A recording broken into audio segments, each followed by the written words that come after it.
Okay students, so next question अपने सामने question पढ़िएगा।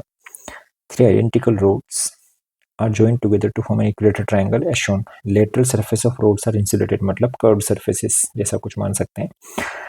Temperature of ends A and B are maintained at 100 degree Celsius and 200 degree Celsius, and then we have to find temperature at point P, which is midpoint of the road BC.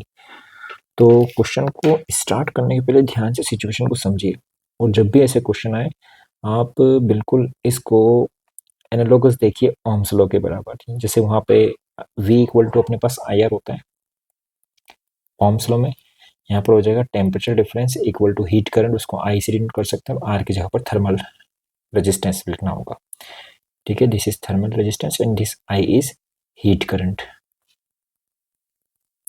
ठीक है। यदि ऐसा है तो ध्यान से देखिएगा, इस पूरे पार्ट को मैं ऐसे बना सकता हूँ क्या कि यहाँ पर कहीं पे बन जाता है पॉइंट ए और सी के बीच में हमारे पास एक रजिस्टर है R, ये बन गया पॉइंट सी और बी के बीच में एक और रजिस्टर है, सॉरी पॉइंट सी और यहाँ पर एक और रजिस्टर हो जाएगा, दिस इज पॉइंट बी, और ए और बी के बीच में एक रजिस्टर डायरेक्ट है जो कि ये वाला हो सकता है, डायरेक्टली कनेक्टेड, ओके। तो सबसे पहले तो आप R इक्विवेलेंट निकालेंगे थर्मल रेजिस्टेंस, तो कितना बनने वाला है, ऊपर बनेगा 2R, ये पूरा बन जाएगा 2R और ये बन जाएगा R। सीरीज में देखोगे तो ये बनेगा 2 into 1 upon 2 plus 1 into R, कितना बन रहा है ये 2/3R।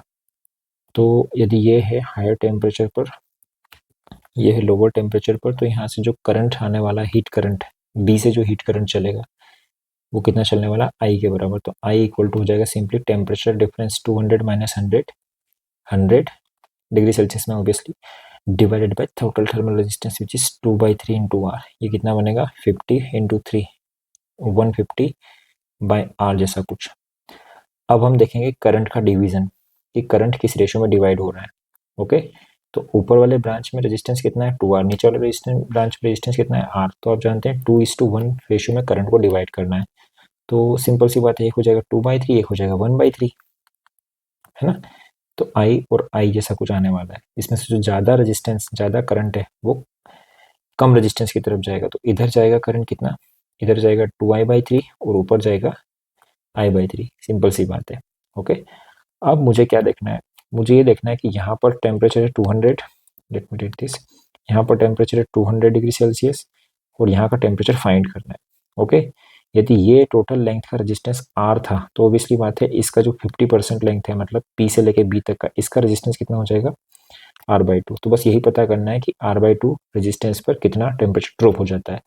तो टेम्परेचर ड्रॉप जो होगा वो सिंपल सी बात है ओम्स लॉ से हम लिखते हैं, तो 200 minus T is equal to I कितना फ्लो हो रहा है इस ब्रांच में, B से C ब्रांच में I कितना फ्लो हो रहा है I/3, और I का वैल्यू लिखता हूँ मैं 150/R। तो ये हो गया I इंटू R कितना हो जाएगा R/2। ध्यान से देखो तो ये बन रहा है 150/6 विच इज 25 छक्के 150, 25। यहाँ से T का वैल्यू मिलेगा 175, ओके, ऑप्शन सेकेंड।